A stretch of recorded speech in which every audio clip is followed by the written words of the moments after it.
In this episode of the IT Experts podcast, we help you to stop being a passenger to your cash flow.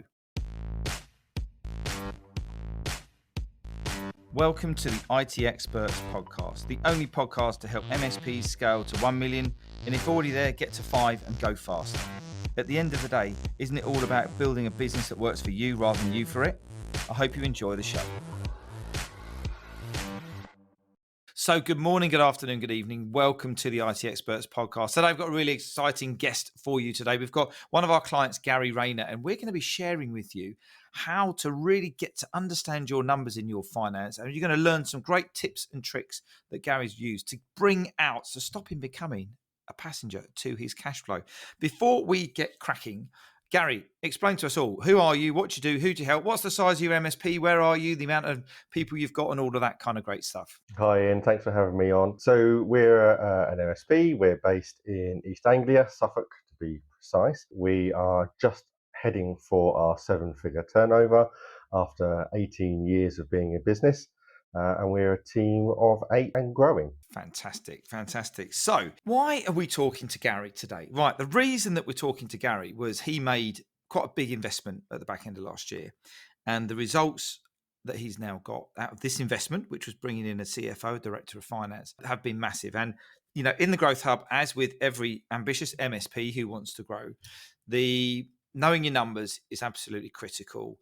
And when we talk about knowing your numbers, we're not just talking about knowing how much is in the bank. It's understanding the profitability of your customers, understanding your cash flow, understanding where you can invest, and forecasting and all of this great stuff, which can be extremely boring and tedious.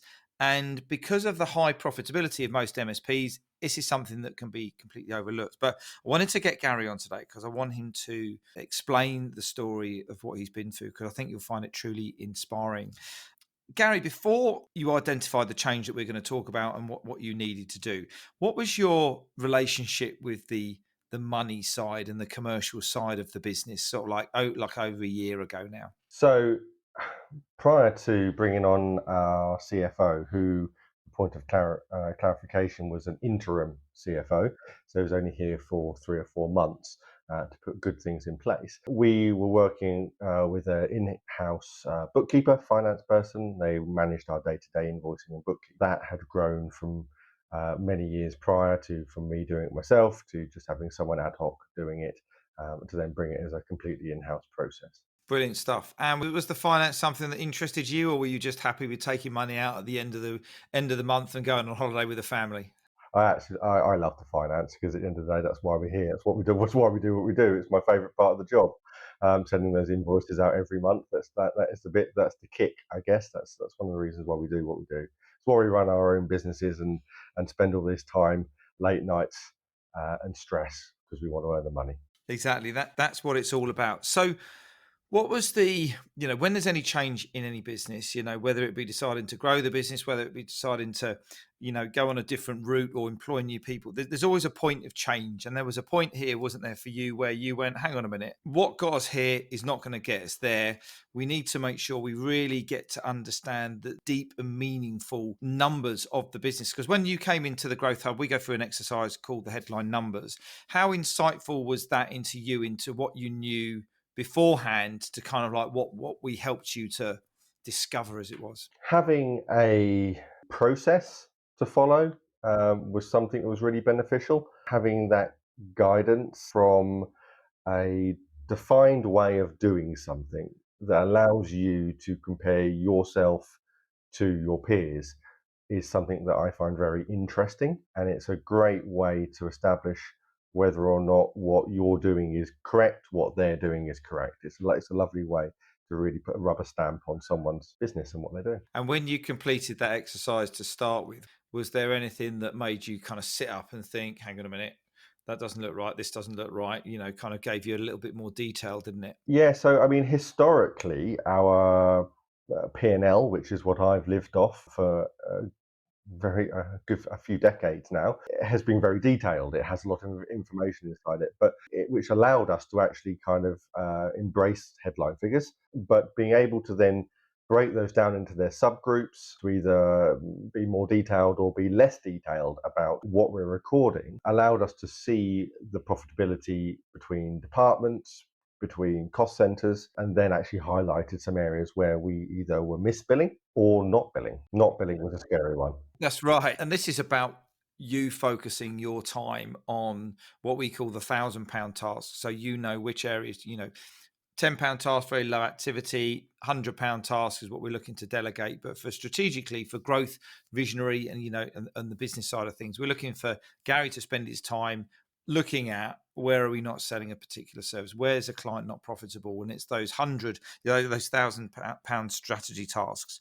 It's a good point. So just because you say £1,000 task, £1,000 task now today, 18 years in doing what I'm doing, is not running my bookkeeping, my invoicing, and doing my receipts through Dex. That's not £1,000 task. But 15 years ago, that was £1,000 task because if I didn't do it, we didn't get billed. And it's managing that change as you grow and as you pick up more people, and understanding that what was once £1,000 task is now not £1,000 task. That's a really great point, actually. And that just goes to show as the businesses grow up and mature, the real key things are, do you know your numbers in your business? Can you build an amazing, great team? Do you have a set of leads? And, what you've done there over the years is you've been able to build a great team around you. And one of those team had the audacity to retire last year, didn't they? Yeah, she did. She gave us a bit of notice as well. It was all of about 6 weeks. It was lovely. And our bookkeeper decided that in sort of July, August last year, she was going to leave at the back end of September. And it was a shock. It was hard. It's really hard to recruit people at the moment as well in any role, be that a tech role or be that an admin role. It's incredibly hard to find people to do the job. It's also incredibly costly to find people to do the job as well, depending on how you're trying to recruit them. So actually, what ended up happening was is I ended up falling back into that £100, £10 task again. No bad thing, to be honest. For any short period of time, there's no real bad thing in going back into the weeds for a very short, defined period of time, because you get to see things in a new light. You've learned things. You now know things you didn't know, and therefore you can make better decisions than you would have done in the past. And actually, what it highlighted although we thought things were good, or although the numbers look good, we're making consistent profit each month, and we're recording things correctly, we were misbilling, and we weren't getting things quite right. And that's what kind of led us in our inability to try and recruit somebody to replace our in-house bookkeeper. Actually, led us down the path of trying to find this CFO. And the opportunity came around. Now, don't get me wrong, not everyone's going to find someone on LinkedIn one day that says, "Oh, by the way, I'm a chief financial officer for a multi-million pound business, and by the way, I'm looking for a job." And also, you happen to know them and can verify they actually are a good person, and then invite them in for a coffee. That's not going to happen every day. But there are definitely services out there that will provide you something similar to this intensive crash course that we went through for 3 months, they'll do over the course of a year or two. And we were able to bring this person on board to put right some of the core things of the business, not the day to day things. And his remit was most definitely don't get stuck in the minutiae of day to day activities of making sure billing corrections are right. Let's focus at the core. One of the big things they did do in the minutiae, and I know some of our listeners will actually appreciate this, was he sorted out our Kaseya billing, and he actually got that sorted because he was able to talk to the right people at Kaseya high enough in the right language and actually just get it sorted. That was well worth it. What's really interesting here, Gary, is that the bookkeeper wasn't doing anything wrong. Everything was in a great place. When you recruited that bookkeeper, your mindset was probably in a different spot to where you are at now. Looking at the £1,000 tasks as we talked, and because you went back down, project mode, whatever you want to call it. Someone's left. We just need to keep the boat afloat for a couple of months while we decide what we want to do. You probably looked at things in a slightly different way in terms of what was going on with the finances. Would that be a fair assumption? 100%, yes. I'd had probably 3 or 4 years worth more experience working in a more management role than it was in a day to day role. So yeah, I'd also read a good number of books since then. We put some more processes in place, and actually allowed me to understand more. And this is a classic example of if we keep doing this every day, this is not going to help us get where we need to be. What got us here is not going to get us there. Why didn't you just go and hire another bookkeeper? To be honest, I think if the right person had have come along, we would have, and we did hire a new bookkeeper as part of the process of our CFO being here for 3 or 4 months. We had a bookkeeper come in, but actually, all that really did is highlight that what we used to do with our bookkeeper isn't what we can do with our bookkeeper in the future, and actually, the person that we get in the future needs to be a different person to the one we had in the past because we've grown up and managing a business that is two, three, 400,000 pounds is very different to managing a business that's seven, eight, nine, a million and upwards. They're different entities. They've got a different level of transaction count. So, there's a different way of doing reconciling and your journaling. It all just changes because you've grown to a bigger business. That's interesting. So you were looking for someone who's a bit more mature, given a bit more thinking. What was the difference between the lady who retired and potential person moving in? What was that gap look like? So realistically, they were probably equally as qualified as one another. One was starting out her career and one was finishing her career. But what we actually now need is someone that has a bit of knowledge. Alternatively, the where I think we're now heading, again, it's 2024 now, so this may change, is a lot of the day-to-day things we were doing, we could either automate or highly process, and they can be done by somebody who is very unskilled at account and finance. So if we can get those day-to-day jobs being automated and processed, defined, whereas they haven't ever been defined, this is what good looks like, then actually we might only need somebody for a very short period of time, not as a CFO role, but just maybe as a finance executive, someone just that can just add that little bit of extra knowledge and can augment our accountant, who we still have as an outsourced accountant, and we've had the same accountant for 18 years. Brilliant. So you've basically taken a bit of automation. You looked at the way that your stacks connected, your account systems connected, and it's got to come. Okay, what does not need to be done by a human, effectively, in the nicest possible sense of the term? Right, automate that, and then kind of what's left, and how do we make this high performing? So you made the decision to go and look for a CFO, an interim finance director. You know that you needed someone there to kind of push you a little bit further. How did that thought process come about? Did you just see something on LinkedIn, or did you think I need someone who's got a greater skill level than me, or why did you come to that decision? There's a saying, one of a few that I try to stick by, which is surround yourself with people who are smarter than yourself. Lovely. And Yeah. I most certainly realized that I needed someone way smarter than I was at doing this job. Now, don't get me wrong, I'm not saying that I'm useless at accounts. I like to think I'm actually better than most at what I do, at doing it and managing it, which is why we've been going still for 20 years and making a profit every year, year on year. However, there's a great benefit in I don't know what I don't know. One of the reasons I started working with you guys was I didn't know what I didn't know. And what could somebody who has had years of experience dealing with not an IT company, but dealing with finance, add value to me. And it was not a cheap process. It was an absolute baptism of fire, and it really hurt the bottom line for 3 or 4 months. And we're gonna, in terms of a reporting process, we're gonna pay for that for another 9 months. But the thing is, we know that that was a tough period. Now and it's having that faith and that confidence in the numbers and what you do. Did you deliberately pick someone who wasn't in the IT space? Yes, You did. Why did you do that? because you don't. If you want a second opinion, you want an unbiased opinion, and you don't want somebody bringing in bad habits from somewhere else. And they potentially, if they've come from another IT, if they come from another IT place, they could bring bad habits, but also it really narrows your pool of candidates as well. So it's a much bigger pool. And as I say, don't get me wrong. We were lucky. We found someone that I knew that had a really good background and that I knew I could trust in that role, which wouldn't happen every day. But if someone was looking to repeat the process, there are people out there whose jobs are to do this, and they'll do it in a much slower way, but over a longer period of time, and get you going in the correct direction.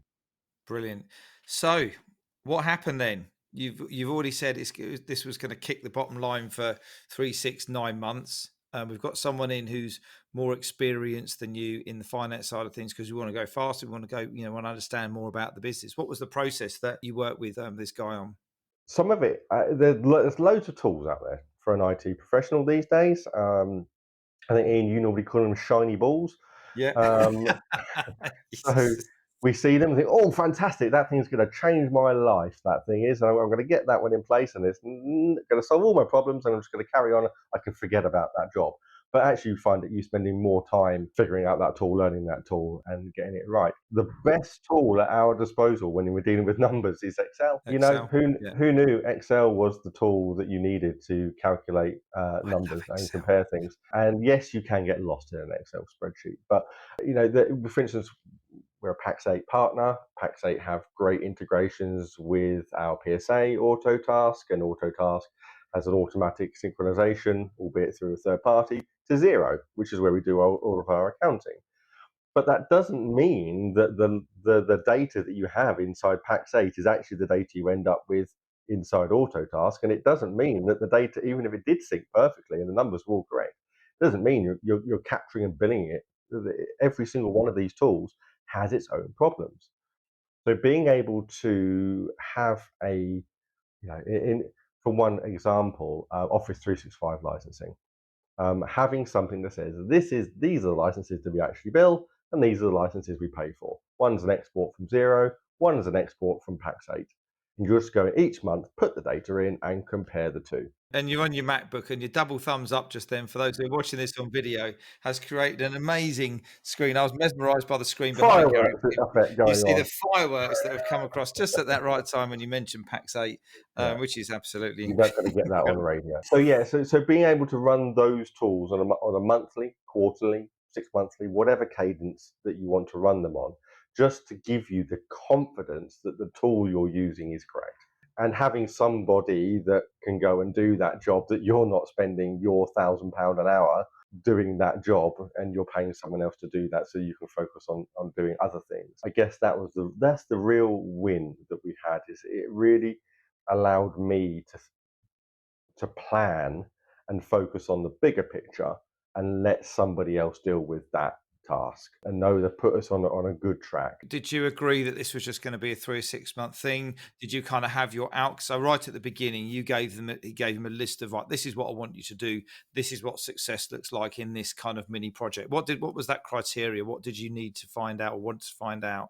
Realistically, the main figure was to be able to produce a sheet on a monthly basis that would align to either our kind of headline figures that we use, or some other metric that we've got. May that be gross profit, may that be net profit, may that be cost per customer acquisition.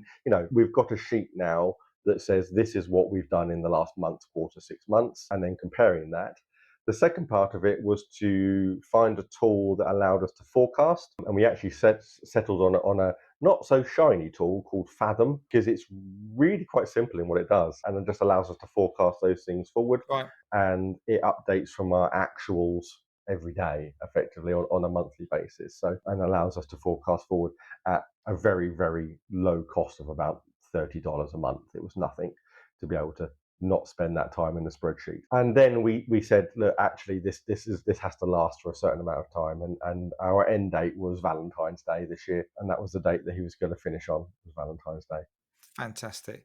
So when, looking at what you're measuring now, because, chucking in all the sayings, you're measuring what matters. Yeah, all the acronyms, we measure what matters. For going through this process, what did you measure before and what are you measuring now? Just as a high level KPI point of view. I measured P&L nominal codes down to the bottom line, which was net profit, and I really just cared about net profit, and that was it. After this, that's come up a bit to things like EBITDA, and then that's come up into adjusted net profit, gross profit, and then profit per service, as well as things like customer loss, customer retention numbers, and uh, cost of new customer acquisition. Brilliant. So we've gone through the idea of kind of what happened. We've brought this guy in and we've got some great new behaviors and great new reports that we've got going on now. What's the outcome for you? What does life look like now? What can you do now that you didn't do before? Well, the outcome is that actually, as I alluded to, we did recruit somebody else, but unfortunately that didn't work out for us. So we're now back where we were in October and November last year. But because we've got those processes in place, we don't necessarily need someone in the short term to be doing those jobs because we have those processes in place. And we're able to handle that internally with some of the teams just by kind of a minor amendment to someone's job role for a temporary period of time. Can you please do this job? And as a team, we've divided it around. Now, I'm not saying by any stretch of the imagination that that's going to get us through the year, but because we have that, we're able to now do it without the requirement for the bookkeeper in the role. And it means whoever we bring up next will be doing something slightly different to what we did before. That was the real outcome. I mean, they may have cost a fair chunk of money for 3 months, but we've probably now recouped that money in the 2 or 3 months of not paying for them or paying for a bookkeeper. And you've now got a much more mature finance, business performance reporting, understanding where that money goes, which means that you can now see where, with confidence, where you can invest and what's kind of going on. How do you now measure the growth of the business as you're driving it forwards? It's still down to net profit at the end of the day, really, because that's what we're here for. Turnover is vanity and profit is sanity, isn't that the saying? Getting them You've all got them in. all going. You can think of the title for this podcast. Yeah, at the end of the day, that is the figure.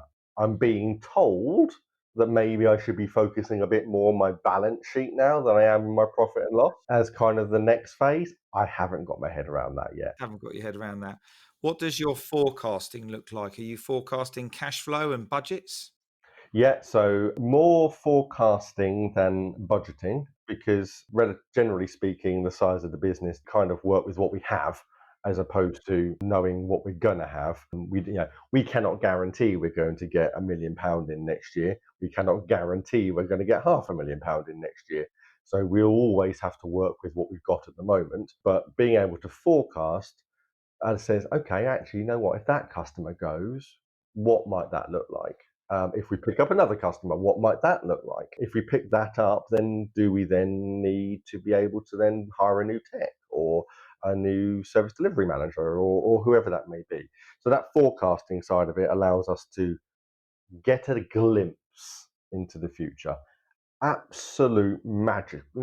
It's not real. We hope it might come off, but if you're not thinking about it, it probably won't happen. And in hindsight, when you start your MSP or did you? Yeah, Yeah, you started the MSP from a one man band. In hindsight, it then wasn't a one man band; it was a one boy band. one boy band, It was a long time ago.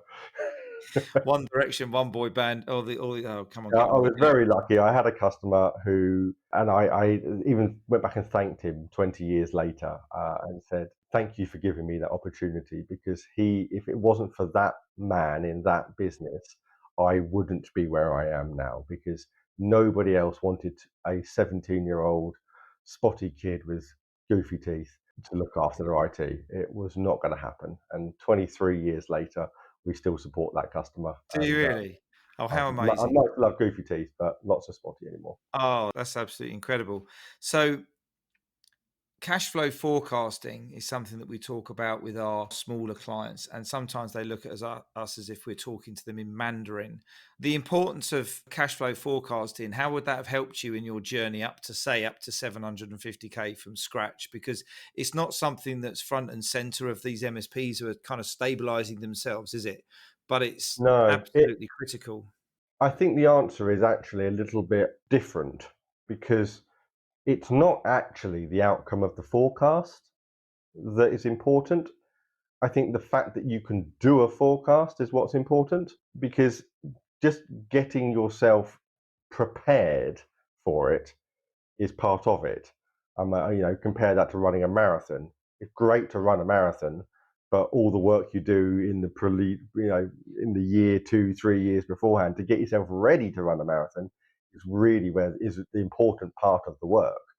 Um, The marathon is just a bit at the end. And that's kind of where the forecasting comes into it. It's the marathon, it's the bit at the end of the marathon. So. Fantastic. Gary, thanks ever so much for your time today. Really appreciate your honesty, openness, and the plethora of little sayings and memes that we're going to be able to make out of this podcast with the little quotes that we've come up with. Really interesting listening to your journey. I know that everybody's going to be, minds are going to be blowing a little bit with thinking about the different things that we've taken away from this. What summary points have you got to help the listeners out with getting their heads around this? Where do they get started? How does it kind of all, how does it all kind of work for them? What would your recommendation be if you were So my talking to very them? first recommendation for anyone who is feeling a bit of pain with their finances or struggling to pay their VAT or corporation tax, and that's not right. There was a book that was introduced to me by someone who's actually quite big in the IT industry now, called Pete Matheson. He said to me, here's a book here called Profit First. And I'll be brutally honest with you, I didn't read it all, but I read the key points of it.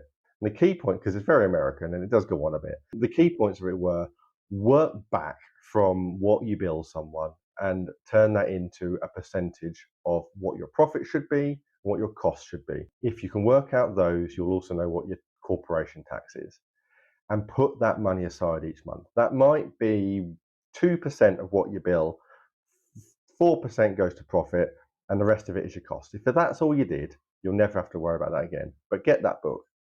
It was an absolute game changer, and it led me down the path of splitting down my P&L so that I can actually start recording things correctly. And that's where my process started with this whole finance bit and getting myself in a much more financially happy position. Because it's all about your mindset, really, and how you approach money and your relationship to money, and whether you've read, Rich Dad, Poor Dad, any of these other entrepreneurial books, investment books, all these people have got so many billions of pounds that, they don't even have to worry about, money too much. But I always think that when you pull out just a couple of little strands about just the mindset of, pay yourself first and profit first, which is kind of what this was all about, it changes the whole dynamic of your thinking, which is exactly what's happened to you, Gary. So again, thank you for your time. Loads of information and little nuggets there for MSPs all over the world. And if people want to get in contact with you, Gary, and have a chat about what you did and kind of learn a little bit more, how do they do that? So the easiest way to have a chat with me is via our website. There's a book a call with me on there. You can find my diary, see when I'm free, and connect up with me. Brilliant stuff. Thanks again, Gary. All the best for the future of your new finance system. We look forward to all the results popping up in your headline numbers. Thanks again, Gary. Speak to you soon. Just before you go, and if you're curious about how this episode links with the ability to scale your MSP to $1 million, or if you're already there, accelerate to 5, then we want to invite you to come and take the MSP Mastery Quiz. And in just 3 minutes, you're going to get a 360-degree scan of your business where you can identify the 1 or 2 tactics that can help you find more time, engage and align your people, and help generate more leads in your MSP. It's really simple. Just click on the link in the show notes. And if you have enjoyed this episode, we'd love to get some feedback from you by means of a rating, review on Spotify or iTunes or your podcast platform of choice. We really appreciate every single one of them. Now you can go and enjoy the rest of your day, and we look forward to catching up and connecting with you soon. All the best now.